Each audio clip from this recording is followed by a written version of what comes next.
பார்த்தீங்கன்னா என்ன வாங்க போகிறோன்னா நம்ம சைக்கிள் தான் வாங்க போகிறோம். அது எங்கன்னா ஈரோடு சைக்கிளுக்கு போய் நம்ம சைக்கிள் வாங்கி இன்றைக்கி நம்ம சைக்கிளுக்கு போக போகிறோம். ஓகே, நம்ம ஈரோடு சைக்கிளுக்கு ரீச் ஆனு பண்ணலாம். இப்போ நான் எங்கள் வீட்டில் தான் காலனியில் தான் இருக்கேன். இப்போ ரீச் ஆனோன்னே உங்களுக்கு நோட்டிஃபை பண்ணுறேன். ஓகே கைஸ், எனக்கு முக்கியமாக இந்த சைக்கிள் ரொம்ப பிடிச்சிருந்துச்சி. ஆனால் எனக்கு ஓட்ட பழகிக்கிட்டேன். அப்புறம் ஃபைனலாக நான் ஒரு வண்டியை டிசைட் பண்ணிட்டேன். இந்த வண்டியை நான் 2 வண்டி வச்சுருந்தேன். அதுக்கப்புறம் இது ஃபைனலாக இதை தான் நான் டிசைட் பண்ணியிருக்கேன். அதில் எக்ஸ்பென்சர் இருக்கும், இதில் இல்லை. ஆனால் இந்த வண்டி கலர் நல்லா இருக்குது. ஓகே கைஸ், நம்ம சாவி வந்தாச்சு. அதுதான் நம்ம சைக்கிளோட சாவி. நம்ம சைக்கிள் இன்னைக்கு சூப்பராக ஓட்ட போகிறோம். கட் பண்ணு பண்ணுறது இருக்கே கைஸ்.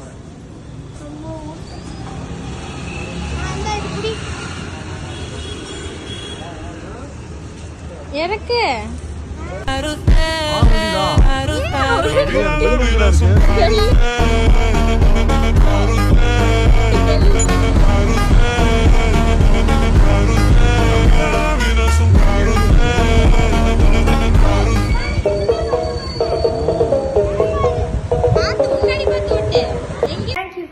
This video. இந்த சைக்கிள் விளாக் பிடிச்சிருந்தா மறக்காம கமெண்ட்ல ஹார்ட் இமோஜி போட்டுருங்க. ஓகே, நெக்ஸ்ட் வீடியோ சந்திக்கலாம். பை.